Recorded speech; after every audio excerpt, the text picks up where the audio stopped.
Hello students of class 12th economics बेटे।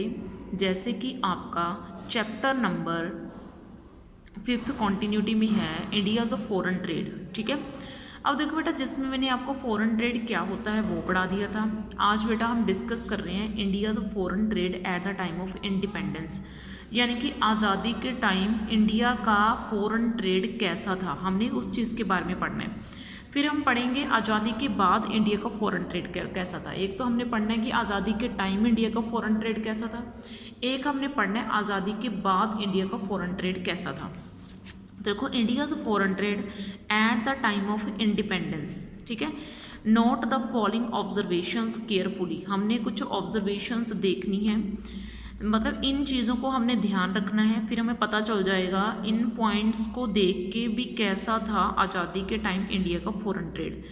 सबसे पहला point, Indian economy suffered it's colonial exploitation during the British regime, यानी कि जब ब्रिटिशर्स का राज हुआ करता था तो उन्होंने हमारी इकोनॉमी को एक्सप्लॉयट करा छोटे छोटे पार्ट्स में डिवाइड करके, तो उसको बोलते हैं colonial exploitation. The British used our natural resources as raw material, और जो ब्रिटिशियंस थे उन्होंने हमारे जो सामान बनता था कंट्री में उसको रॉ मटेरियल के तौर पर अपनी कंट्री के पास ले जाते थे। मतलब वहाँ पे एक ब्रिटिशियन इंडस्ट्री थी, ब्रिटिशियन इंडस्ट्री में क्या होता था, चीज़ें बनती थी। ठीक है, नई नई, तो the British used our natural resources as raw material for their domestic industrial output. ठीक है, तो उसके बाद देखो बेटा आगे क्या है, आगे है बेटा आपका besides a source of raw material, raw material के सोर्स के अलावा द इंडियन इकोनॉमी, जो इंडियन इकोनॉमी थी, was also exploited as a market for the British industrial goods, यानी कि रॉ मटेरियल को छोड़ के ना, मतलब वो इतना ही नहीं था कि हमारी कंट्री से रॉ मटेरियल लेके जाते थे, बल्कि वो पता क्या करते थे, अपनी कंट्री से सामान करके तैयार हमारी कंट्री में वापस आते थे हम ही को बेचने के लिए। तो substantial export of raw material from India gave some impacts to the volume of the international trade. तो जैसे जैसे रॉ मटेरियल का बहुत ज़्यादा व्यापार बढ़ता गया तो इससे जो बाहर सामान भेजा जाता था उससे क्वांटिटी बढ़ती गई, यानी कि रॉ मटेरियल काफ़ी ज़्यादा मात्रा में जाता था। ठीक है, which had significantly declined owing to the decay of handicraft, और जो इंडिया के कलाकार थे, हाथ से सामान बनाने वाले पर्सन थे, उनके पास रॉ मटेरियल नहीं बचता था। ठीक है, तो उनको बहुत ज़्यादा मुश्किलों का सामना करना पड़ता था और उनका डिके हो गया, उनका पतन हो गया, वो ख़त्म हो गए। ठीक है, on the above of independence, जब आज़ादी के टाइम की बात करें तो हमारा जो बैलेंस ऑफ ट्रेड था वो फेवरेबल था। फेवरेबल का मतलब क्या है कि हम चीज़ें बाहर ज़्यादा भेजते थे, बाहर चीज़ें ज़्यादा बेचने का मतलब कि हमें इनकम ज़्यादा होएगी, और हम अपनी कंट्री में चीज़ें कम मंगवाते थे, मतलब हमें पे कम करना पड़ेगा। तो हम बचत में चल रहे थे। हम बचत में कब चलेंगे, जब हमें पेमेंट क्या मिलेगी, ज़्यादा जो है मिलेगी और हमें देना कम पड़ेगा। ठीक है, तो उसको बोलेंगे कि हमारा बैलेंस ऑफ ट्रेड बचत में है।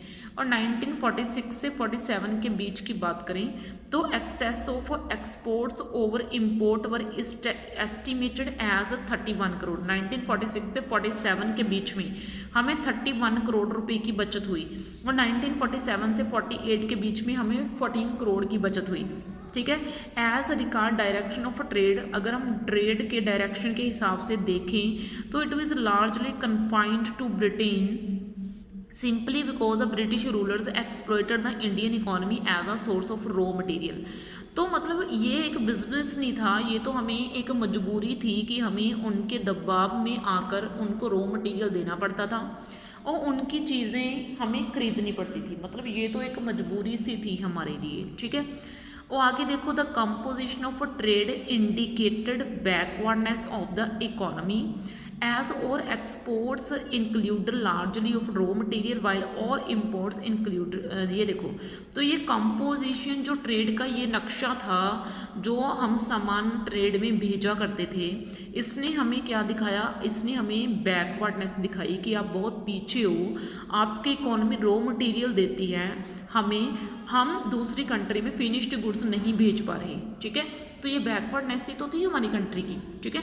आगे है India's foreign trade after independence. अब आज़ादी के बाद इंडिया के फॉरेन ट्रेड की बात करेंगे हम, ठीक है। तो देखो under planned programme of development India's foreign trade recorded a noticeable change. अब देखो जो 5 ईयर प्लान चलाए गए, जो जैसे 1951 में हम ये हमारा फर्स्ट 5 ईयर प्लान था, तो इंडिया का जो फर्स्ट 5 ईयर प्लान चलाए गए उस प्लान के दौरान हमें एक बहुत ही ज़बरदस्त चेंज देखने को मिला, ठीक है। और उसके बारे में कुछ चीज़ें हमें डिस्कस करनी है। जब हम 5 ईयर प्लान चलाए गए तो 3 चीज़ों में चेंज हुआ। एक तो वॉल्यूम में, वॉल्यूम का मतलब जो हम सामान भेजते थे उसमें चेंज देखने को मिला। एक कॉम्पोजिशन, कॉम्पोजिशन के यानी कि उसके रूप नक्शे में कि हम किस तरह का सामान भेज रहे हैं। वॉल्यूम का मतलब क्वांटिटी बढ़ गई सामान की। कंपोजिशन यानी कि हम रॉ मटेरियल से फिनिश्ड गुड्स दोबारा से एक्सपोर्ट करने लगे। और डायरेक्शंस ऑफ ट्रेड यानी कि हमारा ट्रेड बचत वाला था या कमी वाला था, इससे हमें ये पता चलेगा। अब देखो सबसे पहले हम बात करें वॉल्यूम ऑफ फॉरेन ट्रेड के बारे में, ठीक है। वॉल्यूम ऑफ फॉरेन ट्रेड के बारे में, तो वॉल्यूम ऑफ फॉरेन ट्रेड का मतलब कि पहले हम कितना सामान मंगवाते थे और अब हम कितना मंगवाते हैं। तो देखो वॉल्यूम ऑफ फॉरेन ट्रेड को मैं आपको एक टेबल के थ्रू समझाऊंगी। तो देखो ये है फर्स्ट प्लान 1951 से 56 के बीच में आया था। जो हम इंपोर्ट करते थे, इंपोर्ट यानी कि जो हम अपनी कंट्री में चीज़ें मंगवाते थे वो 3651 करोड़ की थी, और जो हम चीज़ें बाहर भेजते थे वो 3109 करोड़ की थी, ठीक है। तो टोटल हम कितना बिजनेस करते थे, टोटल हम 6760 करोड़ का बिजनेस करा करते थे। और जो सेकंड प्लान 1956 से 61 के बीच में शुरू हुआ था, और तब हमने इंपोर्ट यानी कि जो सामान हम बाहर भेजते थे वो कितने पैसे का था, 5402 रुपीज़ का हमने क्या करा, इंपोर्ट करे। ये इंपोर्ट करे हैं हमने, बाहर इतने करोड़ का सामान भेजा और मंगवाया तो इतने करोड़ का। ये देखो मतलब आप चीज़ों को देखो, हमने इंपोर्ट करा, इंपोर्ट यानी कि हमने इतना सामान मंगवाया। कंट्री के अंदर जो हम सामान मंगवा रहे हैं उसकी कीमत ज़्यादा है, जो कंट्री से बाहर हम सामान भेज रहे हैं उसकी कीमत कम है, ठीक है। तो टोटल जो एक्सपोर्ट और इंपोर्ट है वो कितने का है, 8465 का है, 8465 का है। अब जब थर्ड प्लान के बारे में हम बात करें तो थर्ड प्लान में जो हमारे इंपोर्ट है वो कितने के हैं, 6119 के हैं। और जो हमारे एक्सपोर्ट है यानी कि जो हम सामान बाहर भेज रहे हैं वो कितने का है, 2735 का है ना। मतलब देखो एक्सपोर्ट बाहर जा कितने का है और हमारी कंट्री में आ कितने का है। देखो जैसे जैसे टाइम पीरियड बढ़ता गया, नए नए प्लान आते गए, तब तक ना हमारा देखो इंपोर्ट यानी कि जो हम कंट्री के अंदर चीज़ मंगवा रहे हैं वो काफ़ी ज़्यादा महंगी होती गई, और जो एक्सपोर्ट है वो हमारे कम होते गए। बढ़ते तो थे लेकिन इतने नहीं बढ़े, जितनी हम कंट्री के अंदर चीज़ मंगवाने लगे उससे कम हम बाहर भेज रहे थे, ठीक है। तो ये क्या था, हमारा टोटल एक्सपोर्ट और इंपोर्ट को शो करता था, ठीक है। तो ये था हमारा वॉल्यूम यानी कि चीज़ों में फ़र्क। पहले हम कम चीज़ मंगवाते थे, फिर हम धीरे धीरे ज़्यादा चीज़ मंगवाने लगे और चीज़ों में फ़र्क आने लगा, ठीक है। आगे है composition of foreign trade. Composition of foreign trade का मीनिंग ये है, the composition of trade refers to the type of goods and services, कि हम किस टाइप की गुड्स एंड किस टाइप की सर्विसेज अपनी कंट्री में मंगवा रहे हैं। तो composition of trade refers to items of export and import. तो कंपोजिशन का मीनिंग है कि हम एक्सपोर्ट और इंपोर्ट किस तरह की चीज़ों का कर रहे हैं। आफ्टर इंडिपेंडेंस, आज़ादी के बाद की अगर हम बात करें तो there has been a substantial change in the composition of India's foreign trade. India के फॉरेन ट्रेड में हमें एक बहुत ज़बरदस्त उछाल देखने को मिला। तो सबसे पहले इसमें हमने ये पढ़ना है कि किन चीज़ों का जो है ट्रेड बढ़ा और किन चीज़ों का ट्रेड जो है वो कम हुआ। तो देखो decline in percentage share of agriculture. पहले तो हम एग्रीकल्चर से बनी हुई चीज़ों का एक्सपोर्ट इंपोर्ट ज़्यादा करते थे, लेकिन अब एग्रीकल्चर से बनी हुई चीज़ों का हम एक्सपोर्ट कम करते हैं, क्योंकि हमारी कंट्री में भी अब इंडस्ट्रीज़ हैं। तो हमारी कंट्री की इंडस्ट्रीज़ को भी रॉ मटेरियल चाहिए भाई। अगर हम बाहर भेज देंगे तो हमारी कंट्री में रॉ मटेरियल कहाँ से आएगा, ठीक है। हमारी इंडस्ट्रीज़ को रॉ मटेरियल कौन देगा? तो डिक्लाइन हो गया, कम हो गया परसेंटेज में शेयर एग्रीकल्चर एक्सपोर्ट में, ठीक है, हमारी कंट्री का। तो there has been a significant decline in percentage share of agriculture items in total export. It happen owing to the fact, ये क्यों हुआ? That Indian started using its farm product as raw material for its domestic industry. क्योंकि India ने जो raw material था वो अपनी country में जो इंडस्ट्री थी उनके लिए यूज़ करा। Substantial rise in India's population has raised the domestic consumption of farm product. और जो किसानों मतलब खेती वाले प्रोडक्ट थे, ठीक है, जो हमारे मतलब खेती वाले प्रोडक्ट थे उसमें लगातार उछाल आता गया, मतलब उसमें इतना ज़्यादा उछाल नहीं आया जितना पॉपुलेशन में उछाल आता गया। तो हमारी जो पॉपुलेशन थी उसको भूख को भी तो मिटाना था, तो उनको हम कौन सा भूखा छोड़ सकते थे, तो उसके लिए भी हमें ये सारा कुछ करना पड़ा। आगे decline in percentage share of conventional item.